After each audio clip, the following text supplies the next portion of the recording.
Bismillahirrahmanirrahim. Assalamualaikum warahmatullahi wabarakatuh. Teman-teman semua, terima kasih kalau telah menonton video ini. Jadi dalam video ini saya ingin cerita, aku ingin cerita soal yang namanya cash flow quadrant. Ya, Em,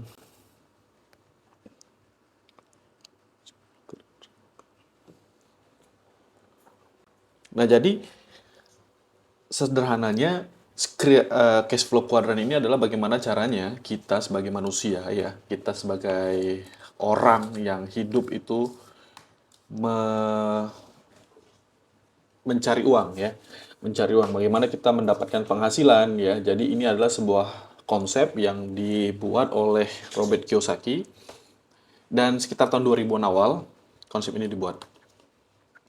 Nah, jadi menarik nih teman-teman semua karena dulu pertama kali saya mengenal ini ketika kuliah semester akhir. Dan saya ingin cerita, dan aku ingin cerita bahwasanya ada sebuah konsep yang ingin dikejar dan harapannya ini adalah menjadi suatu dokumentasi yang kita sama-sama ya teman-teman semua lakukan dan saya juga lakukan. Jadi ini dia konsepnya ya. Jadi Robert Kiyosaki membagi 4 kuadran orang-orang dalam mencari uang ya. 4 kuadran. Pertama itu ada kuadran kanan, ada kuadran kiri, kiri atas ya. Ini ada kiri atas, lalu ada kiri bawah, kanan atas, dan kanan bawah. Nah, apa itu? Kuadran kiri terdiri dari kuadran E dan S, atau employee dan self-employed. Dan di kuadran kanan itu ada kuadran B dan I. Nah, bagi teman-teman semua yang terutama fresh grade ya, yang mau lulus itu saya rasa, aku rasa penting untuk mengerti soal ini. Ya, jadi teman-teman semua sebelum masuk ke dunia kerja, sebelum masuk ke dunia industri yang beneran ya, akan lebih baik ketika teman-teman semua mengerti keempat konsep kuadran ini. Nah, teman-teman semua, di sini yang pertama aku bahas tentang kuadran E. Kuadran E adalah kuadran karyawan. Karyawan. Sederhananya, ketika kita lulus kuliah, kita lulus kerja, kita melamar pekerjaan pada suatu instansi perusahaan, sehingga kita tiap bulan kita mendapatkan gaji. Nah, ini gaji. Dan itu stabil, artinya ketika kita karyawan, kita gajinya kan stabil ya, misalnya UMR atau misalnya 10 juta sebulan, artinya itu stabil selama sebulan itu segitu penghasilannya ya. Dan perkembangannya, kenaikannya juga lambat ya, cenderung lambat sih kalau karyawan. Nah, berikutnya ada namanya self employed atau ini namanya orang-orang yang bekerja dengan menjual jasanya, menjual dirinya. Ya, jadi orang-orang yang bekerja atau mencari uang, menghasilkan uang dengan menggunakan konsep S atau self employee itu contohnya kayak lawyer.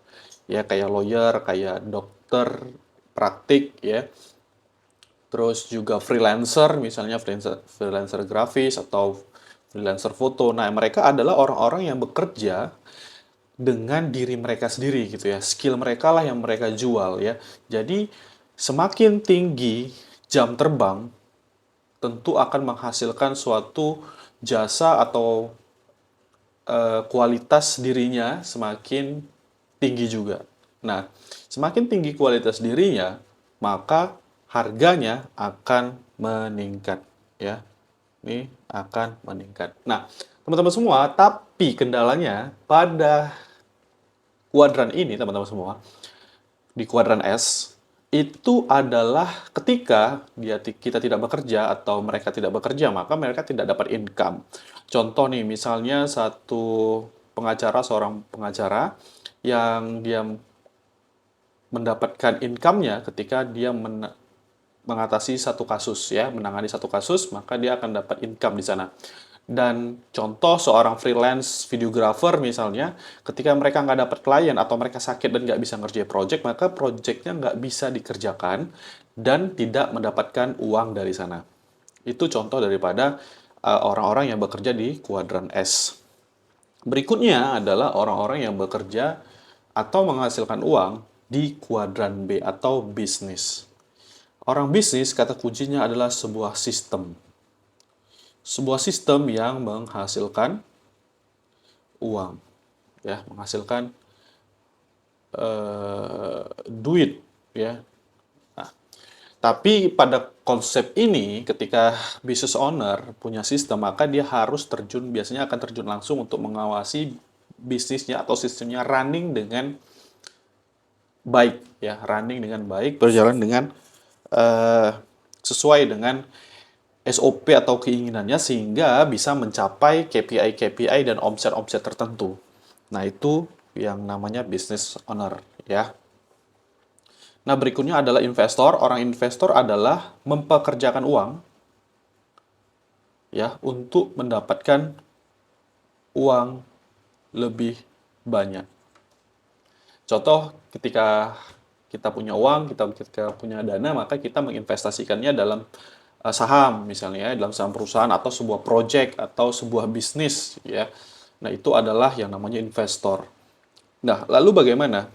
Bagaimana kuadran mana yang baik, kuadran mana yang buruk?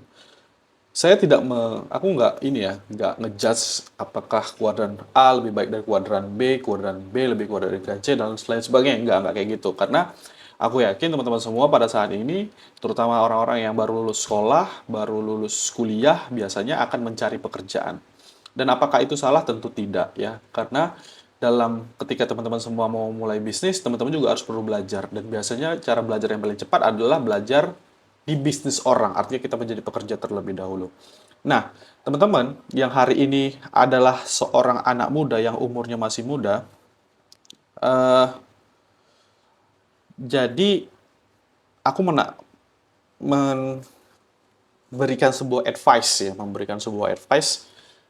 Yuk kita sama-sama bekerja atau menuju satu yang namanya tujuan, menuju tujuan finansial gitu ya.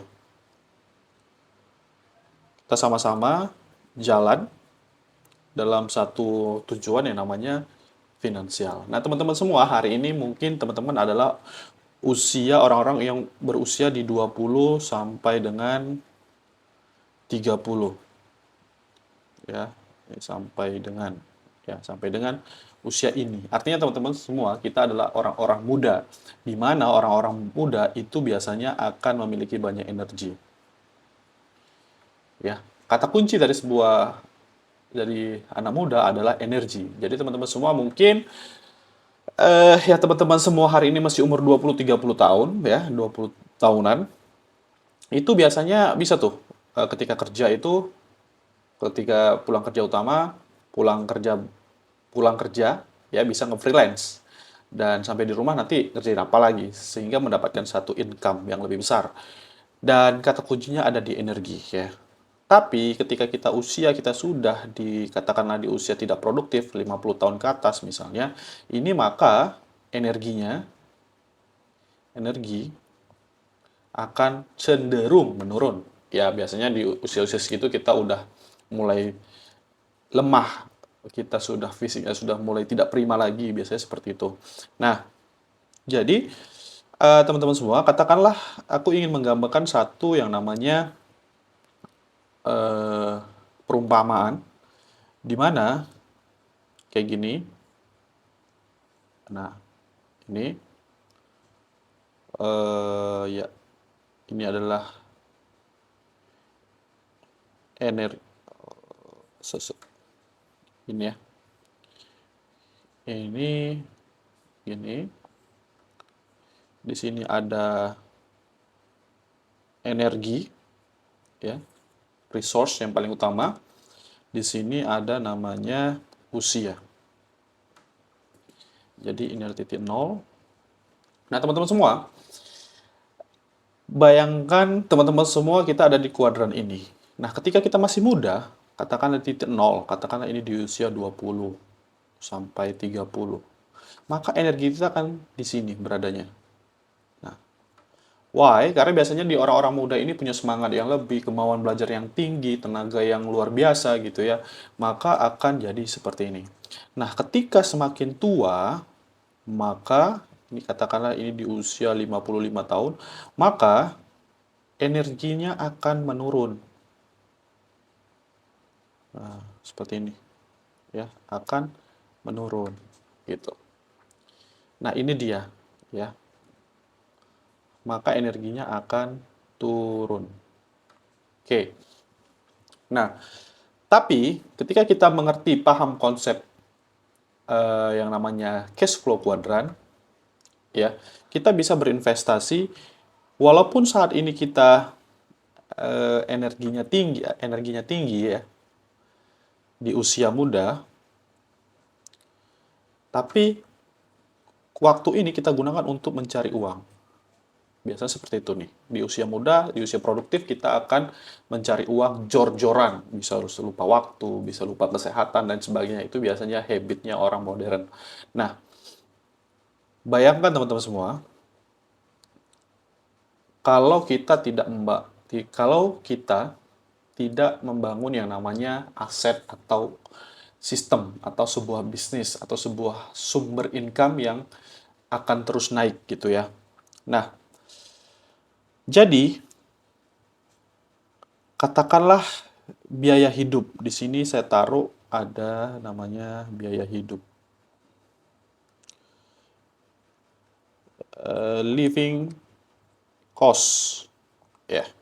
Teman-teman mungkin di usia muda, di usia yang masih muda, ya, di usia 30 tahun, bisa deh saya ambil tarik di sini ya, di usia 20 tahunan, living cost-nya tuh ada di sini. Artinya mungkin teman-teman single, ya, mungkin 5 juta sampai 10 juta per bulan cukup, ya kan? 5 sampai 10 juta cukup. Tapi ketika sudah menyentuh usia dewasa, maka grafiknya cenderung naik. Nah, gitu. Living cost ini waktunya cenderung naik. Sini. Pengeluaran. Why? Karena ketika kita semakin dewasa, ketika kita semakin tua, maka beban finansial juga akan semakin besar. Contoh misalnya ada yang sandwich generation, atau misalnya menanggung orang tuanya, atau punya anak, punya istri, ya, punya cicilan mobil, cicilan motor, dan biasanya tuntutan-tuntutan kehidupan itu akan semakin tinggi berjalan sepanjang kita semakin dewasa ya. Artinya bisa aja nanti kita nanggung kuliah anak, sekolah anak, istri, atau mungkin kita menanggung orang tua dan lain sebagainya. Artinya, living cost kita yang awalnya 5 juta di usia 20-an 5 sampai 10 juta ini cukup, maka semakin kita tua, apakah cukup ini? Tentu tidak. Nah, kita lihat grafik ya teman-teman semua. Di usia muda kita bisa earn money banyak. Karena apa? Karena energi kita punya kita punya banyak energi di usia muda. Dan semakin tua energinya semakin turun, tapi cost-nya semakin naik. Nah, ini kan nggak match ya. Ini tidak match. Kok seperti ini? Bayangin teman-teman semua, kalau teman-teman semua harus bekerja, yang hari ini teman-teman mungkin pergi kerja, pulangnya cari sampingan lagi. Artinya energi banyak di sana, ya. Teman-teman punya banyak energi sehingga bisa mengerjakan kerjaan utama dan kerjaan sampingan. Bayangin kalau teman-teman semua punya pengeluaran yang tinggi, kebutuhan yang banyak, tapi teman-teman semua nggak punya energinya. Karena apa? Karena sudah menua dan energinya juga sudah turun. Nah, makanya dari sini, selagi kita masih muda, yuk sama-sama kita eh, berinvestasi ke diri kita sendiri. Nah, jadi seperti itu. Maka teman-teman semua harus memiliki yang namanya satu, saya bilang, apa ya, sumber income yang lain, atau misalnya sistem yang memberikan lebih banyak uang, atau investasi sehingga menghasilkan uang, dan uangnya harus menghasilkan lebih banyak uang lagi sehingga ini bisa menopang beban hidup, ya kan? Jadi seperti itu. Jadi logikanya ketika kita masih muda, uang kita dikit nggak apa-apa, artinya kita masih bisa kerja jor-joran, ya, sehingga mendapatkan uang banyak. Ketika kita sudah tua dan tenaga mulai menurun di sini, maka kita akan zonk. Nah, caranya adalah kita masih muda, yuk sama-sama kita bangun sistem atau bisnis, atau paling tidak kita berinvestasi. Nah, itu teman-teman semua. Dan saya ingin cerita di sini cara yang paling masuk akal. Saya simulasikan dengan dream-nya saya, ya. Aku investasikan dengan aku simulasikan dengan satu dream, ya. Satu target sederhana gitu. Semisal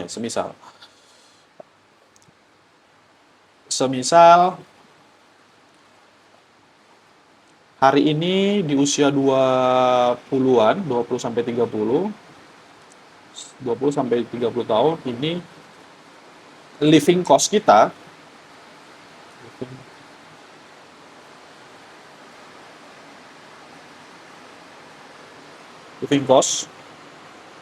itu di range maksimal, artinya ini udah sama bayar kontrakan, ini udah bayar cicilan, ini udah bayar air dan lain sebagainya. Ketika usia 20-30 tahun, katakanlah di 10 sampai dengan 15 juta per bulan. Ini all in, ya, all in semuanya. Pokoknya teman-teman semua, kalau saya sih selalu record, ya, selalu catat pengeluaran, jadi sehingga tahu berapa pengeluaran bulanan. Ya di range segini lah, ya, di range segini. Dan ini normal ketika kita sudah punya pasangan dan anak satu. 20 tahun, living cost kita segini. Oke. Artinya, saat ini kita masih bekerja. Nah, teman-teman semua, saya ingin menerapkan satu konsep yang namanya financial independent, yang ketika kita punya namanya passive income, bisa mengcover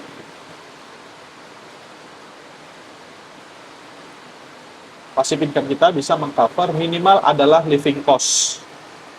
Jadi ini ditopang sama passive income. Di awal aku nggak mau cerita yang muluk-muluk financial freedom, tidak, tapi minimal independent financial.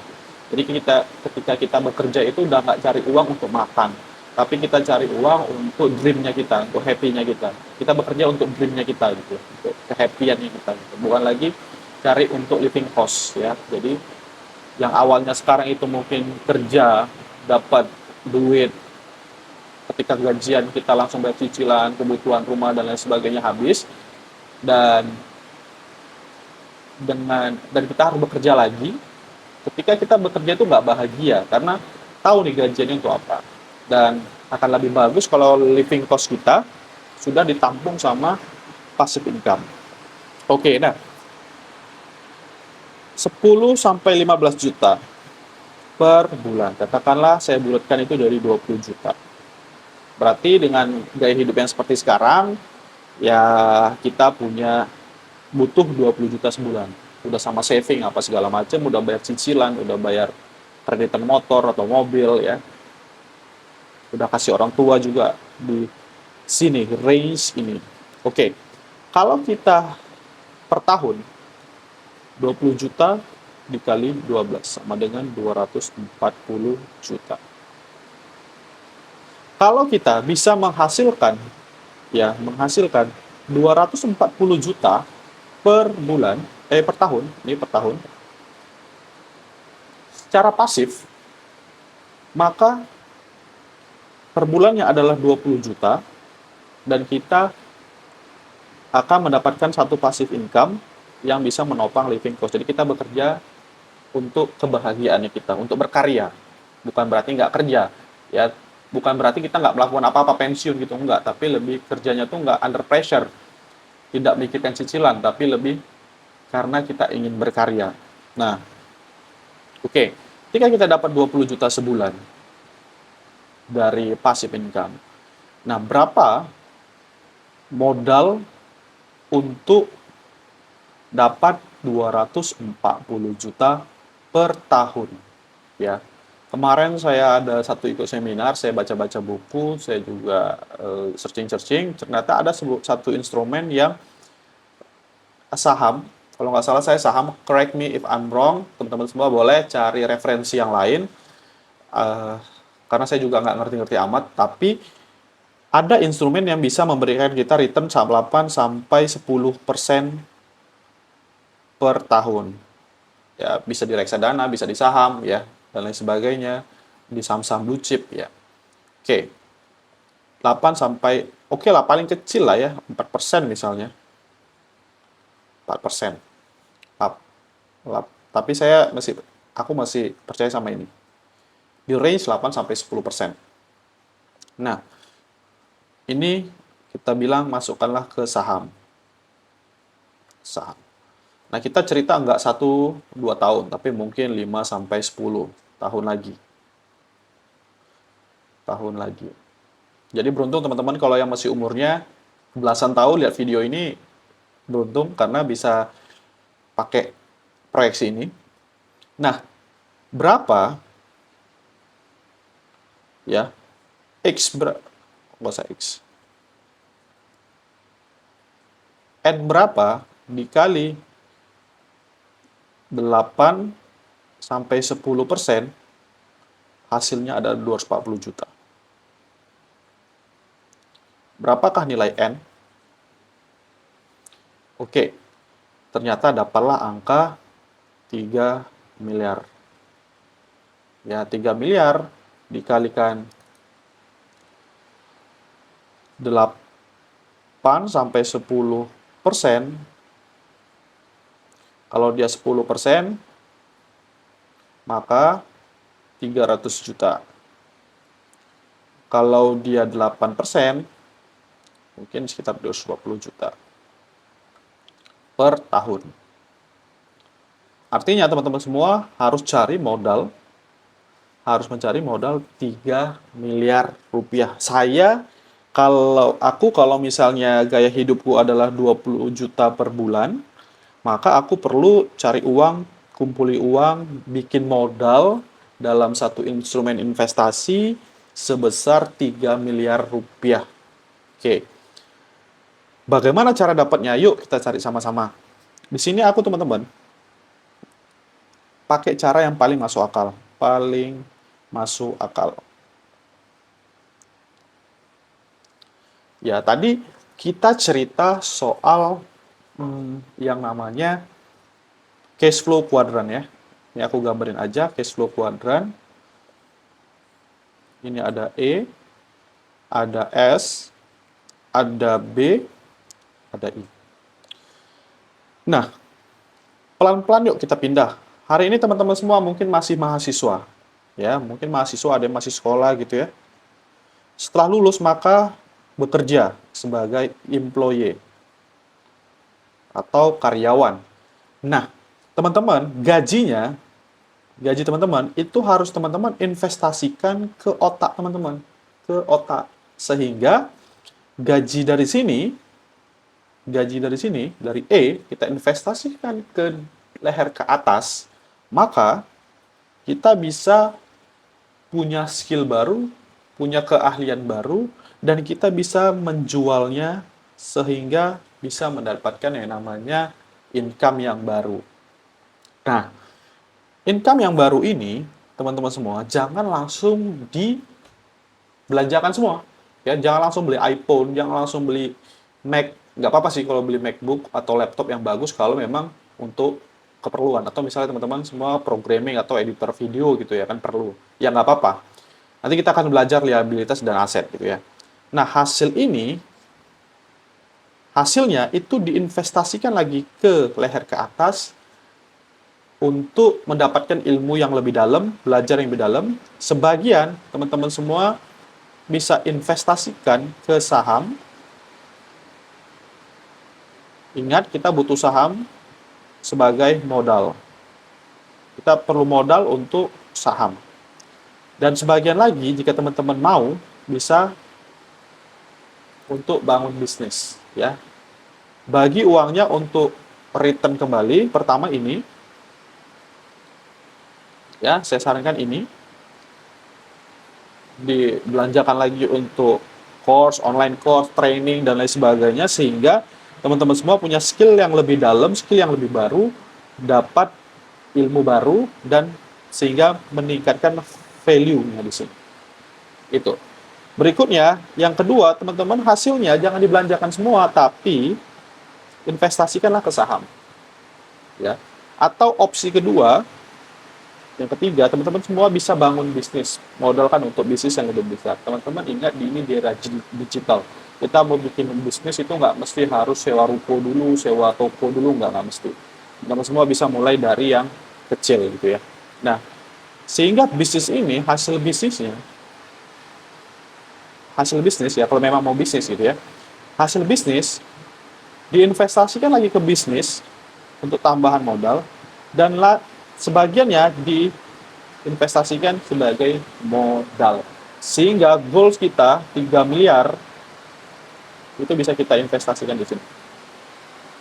Bang, gimana cara yang paling masuk akal? Ini teman-teman semua, untuk mencapai 3 miliar ini, aku sih termotivasi salah satu kreator yang namanya programmer zaman now. Nah, ini Mas Kurniawan, ya. Kurniawan ini adalah seorang creator di Udemy. Beliau adalah programmer dan aku juga banyak belajar di sini ya. Teman-teman semua lihat di sini course-nya ada yang harga 650.000, ada yang 500.000 dan ini. Dan berapa usernya? Usernya ada 27.893. Di sini harganya 600.000. Tapi kita ambil kasar aja. Kita ambil kasar. Biasanya 600.000 ini sering promo. Sering promo. Katakanlah di Udemy ini sering promo 150.000 aja. 150.000. Pukul rata 27.893 orang ini adalah orang-orang yang beli promo. Jadi ini dikalikan dengan ini, berapa sih totalnya? 27.000, 27893, 27893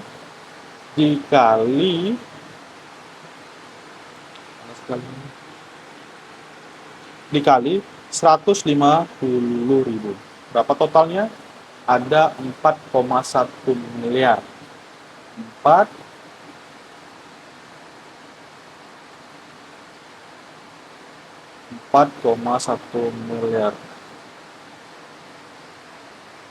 Nah, ini totalnya 4,1 miliar. Apa sih yang dijualnya? Kita lihat. Kita lihat apa yang jualnya. Dia jual online course. Dia adalah seorang kreator. Nah, ini baru dari satu platform. Dari satu platform yaitu Udemy aja. Bayangin kalau beliau ini bisa jual di YouTube, subscribe ya. Bisa jual di website dia sendiri mungkin, atau kolaborasi dengan orang lain, kebayang nggak? Jadi, inilah yang akan kita tiru. Inilah yang akan kita tiru. Why?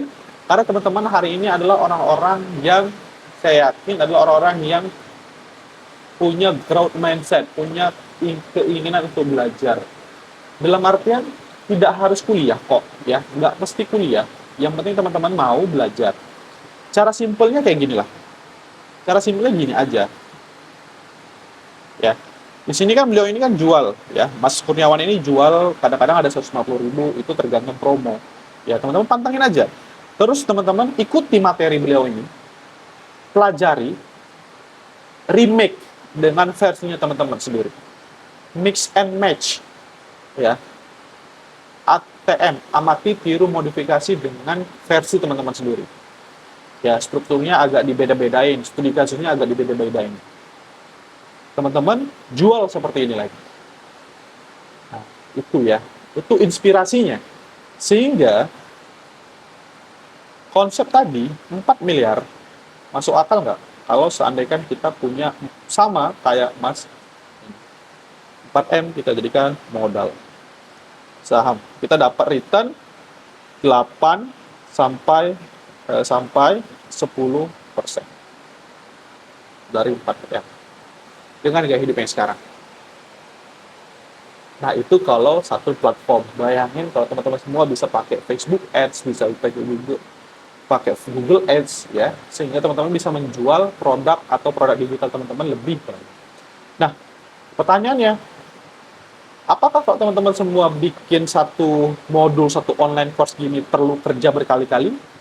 Jawabannya enggak. Hanya sekali aja. Tinggal berikutnya adalah kita update, kita punya ilmu baru di bidang ini, kita update lagi modulnya sehingga orang senang sama kelasnya kita. Nah, jadi itu teman-teman semua. Jadi ini teman-teman semua, ini proyeksi bukan untuk 1-2 tahun. Semuanya saya yakin butuh proses, aku yakin butuh proses, teman-teman juga butuh proses. Artinya ini kita lakukan mungkin 5-10 tahun, sehingga kita dapat modal ini, dan ya dapat inilah, ya, sehingga kita living cost-nya yang di range 8-20 juta, 10-20 juta biaya cost, living cost, teman-teman ingat di sini ada living cost. Ada living cost yang ini, itu bisa ketutup sama hasil investasi. Keren kan? Masuk akal nggak? Nah, teman-teman semua, see you. Terima kasih, itu yang ada di kepalaku hari ini. Nanti kita akan belajar, insya Allah kalau ada insight-insight baru tentang ini ya. Jadi ini adalah semacam journey, yuk sama-sama kita lakukan ini biar semangat kita. See you to the next video.